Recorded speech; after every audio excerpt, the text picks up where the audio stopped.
Napoleon and his passionate obsession with the widow 6 years. His senior Josephine, whose real name was Marie Joseph Rose Tascher de la Pagerie, was later renamed Josephine by Napoleon. She was the daughter of a minor nobleman from Martinique, France, beautiful and radiating a fiery charm. When she was still young and inexperienced in matters of love, a fortune teller once told her, "One day, you will be the Queen of France, and even more than a queen." At the time, she laughed it off, thinking those words were absurd. At the age of 16, Josephine married the nobleman Alexandre de Beauharnais and had 2 children, a son and a daughter. But the marriage did not last. In 1794, her husband was arrested for treason, and she too was imprisoned. Alexandre de Beauharnais was later executed. While in prison, Josephine managed to befriend several military officers there. Charming, alluring, and fond of romantic adventures, she soon became the mistress of Paul Barras, a powerful commander. But that romance flared up and died quickly. Barras soon abandoned Josephine for another woman. Around the same time, when Barras had grown tired of Josephine, he introduced her to a young General Napoleon Bonaparte. According to eyewitnesses, however, it was not Josephine who first met Napoleon, but her young son. In the memoirs of Napoleon's private secretary, it was recorded that the boy had wished to present himself to General Bonaparte to talk about his sword. Though busy, the young general received him warmly, praised the boy, and admired his fine sword. When Josephine learned of the general's kindness toward her son, she wanted to meet him and thank him in person. From that first meeting, Napoleon was instantly smitten with the widow. At the time, Napoleon was only 26, while Josephine was 32, a stunning, seductive mother of 1. Napoleon already had a fiancée, Eugenie, but he could not resist Josephine's elegance and grace.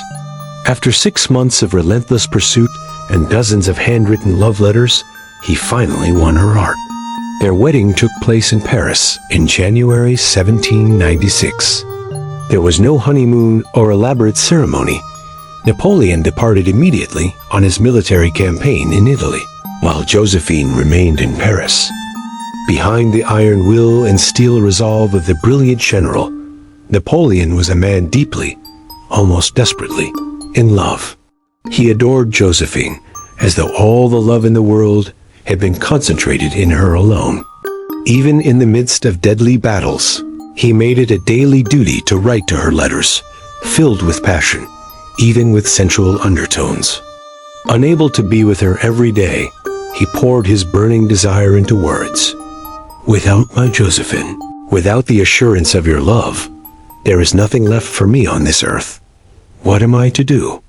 I curse glory and ambition that have torn my soul from my life, keeping me from sleeping by your side each night." His obsession even went so far as to hire spies to follow her where she went. Whom she met, even what she wore was reported to him. This overwhelming, consuming love perhaps did more harm than good to Napoleon's own heart. Loving her still, even after betrayal, when Josephine met and accepted Napoleon, she was desperately trying to cling to men of influence to maintain her place in French high society. Perhaps that was why she agreed to marry the young general. But her later actions led many to believe she married him out of instinct and calculation rather than love. In reality, Josephine rarely replied to Napoleon's ardent letters. She often treated them as a form of amusement, reading them aloud to friends to mock, and wrote back only occasionally. Even when Napoleon invited her to join him in Italy, she always found excuses not to go.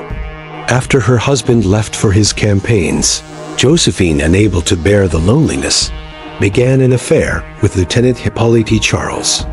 Shockingly, on one of the rare occasions she traveled to Italy to visit Napoleon, she brought her lover along, something Napoleon knew nothing about. It was not until 1798, while in Egypt, that Napoleon learned of her infidelity. Before that, he had harbored many suspicions. In one letter, he wrote bitterly, "Farewell. If you had loved me less, it would still be more than never having loved me at all. If the latter is true, then I am indeed a most unfortunate man.